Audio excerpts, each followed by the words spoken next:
Bonjour et bienvenue sur Lumière Spirituelle. Vous avez sans doute visionné la première vidéo que j'ai dédiée à ce thème de la chute de l'homme de l'origine. Il se peut aussi que vous ayez éprouvé un petit choc. Et ce traumatisme prouve que certaines portes qui ont été longtemps verrouillées en vous se sont soudain ouvertes. Et c'est un très bon signe. Voici donc la deuxième partie de mon exposé sur la chute de l'homme de l'origine. Suite à ce qui a été dit, on peut rappeler que lors de l'événement tragique qui arriva à certains des microcosmes du plan divin, un des foyers de conscience, le microcosme a 3 foyers de conscience, un neutre et 2 polarisés, donc c'est un des 2 polarisés, a été expulsé lors de l'explosion et a péri dans l'espace. Comme il s'agissait de noyaux polarisés, féminin, masculin, on peut expliquer par là la séparation des sexes. Selon, je ne sais pas, une sorte de légende urbaine, les humains ont été créés 2 par 2. Et ce serait par la suite, dans les turbulences du flot générationnel, que certains auraient perdu, la plupart auraient perdu leur partenaire.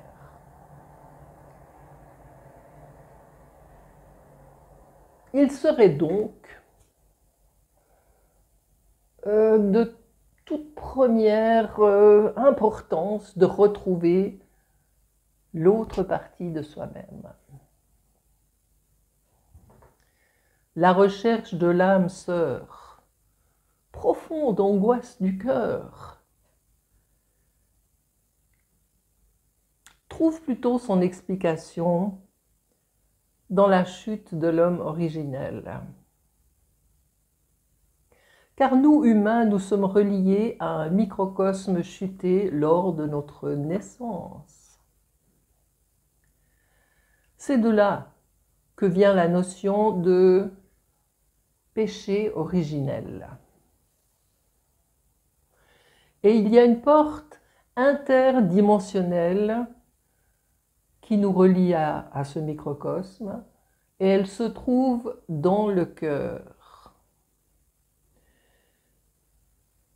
C'est ce fait qui fait que parfois on entend le cœur murmurer sa peine et son désarroi. Et c'est également là que se trouve la source de ce que beaucoup de personnes appellent leur sentiment profond de solitude. Dans l'ouvrage « Le mystère de la vie et de la mort », l'auteur Jan van Reickenborgh nie catégoriquement l'éventualité de la réincarnation, qui est la chanson douce que se joue l'homme matériel quand il sent venir le vent froid de fin de vie. Non seulement Jan van Reickenborgh affirme que c'est faux, mais c'est aussi suite à des recherches exhaustives dans les textes anciens et dans le langage sacré des peuples. On y parle parfois de réincarnation, mais c'est dans le sens de prendre forme. Non pas qu'une personnalité ayant vécu dans la matérialité puisse un jour revenir telle qu'elle. Non. On ne parle jamais de ça. En résumé, ce que je voulais vous faire comprendre, c'est que nous vivons dans un plan de secours. Une sorte de pont entre les mondes. Mais alors qu'on pourrait se méprendre sur le rôle de simple pion joué par l'humanité, n'oublions pas que dans le chemin spirituel, on parle de transmutation et de transfiguration. Ce petit pion va jouer tour à tour tous les rôles. Il sera le fou, le cheval, la tour. Et puis, finalement, le roi ou la reine, selon ce qui lui convient. Car les titres et les rôles sont différents dans la quête spirituelle. Ici-bas, ils ne font qu'isoler les personnes, les rendre inutiles et malheureuses. Nous, les humains, avons un rôle personnel et collectif de première importance. Même si actuellement nous sommes encore sourds et aveugles au monde auquel nous sommes promis, nous avons pourtant en nous tout ce qu'il faut pour y arriver. Nous avons le pouvoir d'idéation de notre mental pour former des images avant de réellement voir. Nous avons la puissance de désir de notre cœur pour attirer à nous les forces atmosphériques nécessaires. Et le serpent de feu qui circule en nous peut être enflammé par Christ.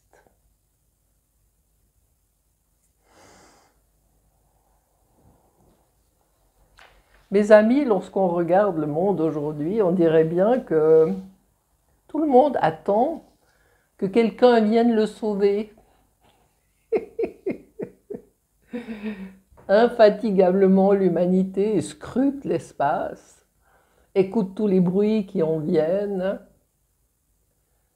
Mais si vous avez regardé ma première vidéo, vous savez maintenant qu'aucun télescope n'est apte à voir ce qu'il y a au-delà de l'espace-temps. Ce n'est que dans l'espace-temps qu'existe la distance. Les mondes ne sont pas éloignés les uns des autres. Ils sont verrouillés dans des clés vibratoires différentes. Ce qui revient à dire qu'ils peuvent littéralement coexister dans le même emplacement. Allez savoir, peut-être que tout est rond, tout est en boucle ou bien en ruban de Möbius, ou alors que ça se joue dans le relatif entre le grand et le petit, que l'immensément grand monde est simplement le plus petit atome du tout petit monde. Allez savoir, le créateur des mondes est un esprit, l'esprit de l'ensemble, l'esprit universel. Bien sûr, nous aussi, on a des caractéristiques de cela, des caractéristiques cérébrales et psychiques, mais ce n'est pas une totalité pour nous, c'est un détail. En réalité, et ça va peut-être vous étonner, le Sauveur est déjà là. Il est descendu sur les nuées du ciel, comme promis. C'est-à-dire dans une forme que nous ne pouvons pas voir et qui n'est pas soumise à la gravité. C'est cela que « sur les nuées du ciel » veut dire.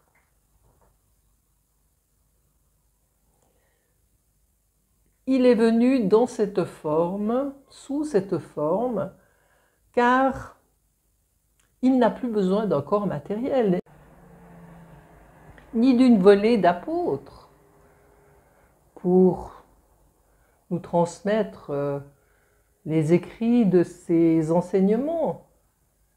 Tout cela, nous l'avons déjà reçu.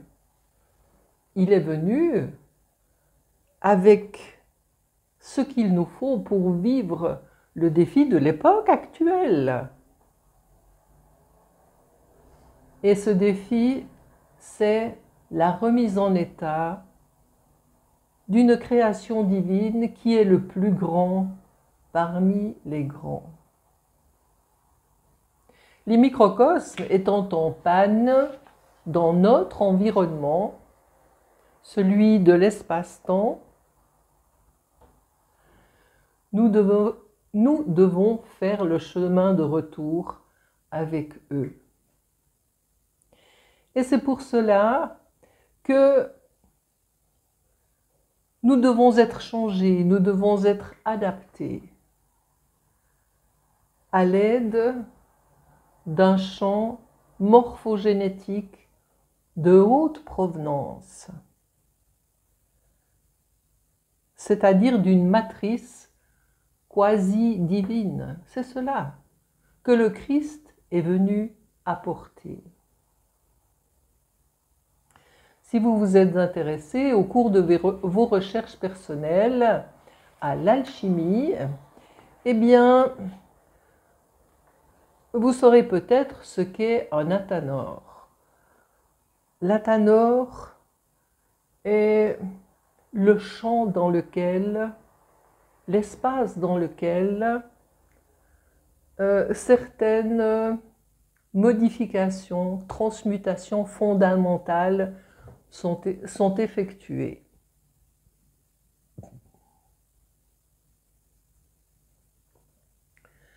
Nous, les humains, sommes un drôle d'assemblage hétéroclite, incapable de surgir spontanément de la chaîne animale, car si c'était le cas, cela se verrait.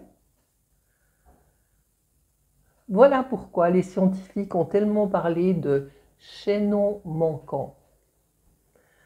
Ce chaînon manquant qui a fait couler tellement d'encre est le fiat lux de l'origine, d'une origine extrêmement élevée, de l'étincelle conscience qui vient chercher ce qui était perdu.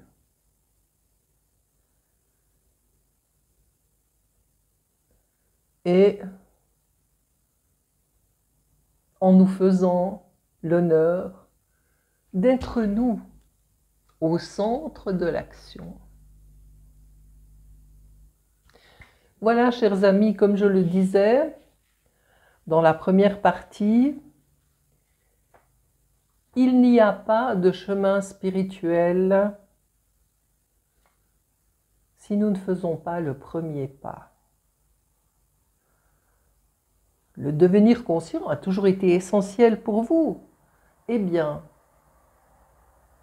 continuez à chercher et soyez sûrs que cet appel, s'il est sincère, trouvera réponse. Et si mon travail explicatif pouvait y contribuer, j'en serais vraiment très heureuse. Voilà, cette vidéo touche à sa fin.